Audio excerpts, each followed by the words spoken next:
नबी पाक सल्लल्लाहु अलैहि वसल्लम ने इरशाद फरमाया, सोना मुसलमान वो है कि जिस काम से उसका मतलब नहीं उस काम को छोड़ दे।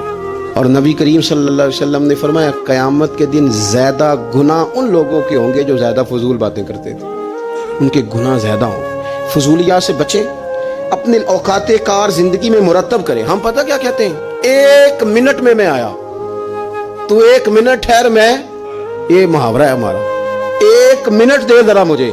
तो मैं अक्सर दोस्तों से कहता हूँ कि जो 1 मिनट है ना, इसे क्यों ज़ाया करते हो, क्यों कहते हो 1 मिनट ठहर, क्यों ठहरे भाई? आपको पता है मिनट में क्या होता है? 1 मिनट में 6 दफ़ा सूरत इखलास पढ़ी जा सकती है और 2 कुरान पाक पढ़ने का सवाब है।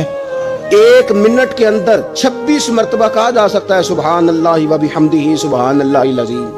और ये वो कलिमात हैं कि नबी पाक अलैहिस्सलाम ने फरमाया, जुबान से कहने आसान है, मीज़ान अमल पर इनका बड़ा वजन है, और ये तुम्हारे रब के बड़े प्यारे जुमले हैं, अल्लाह को बड़े महबूब हैं ये कलिमात।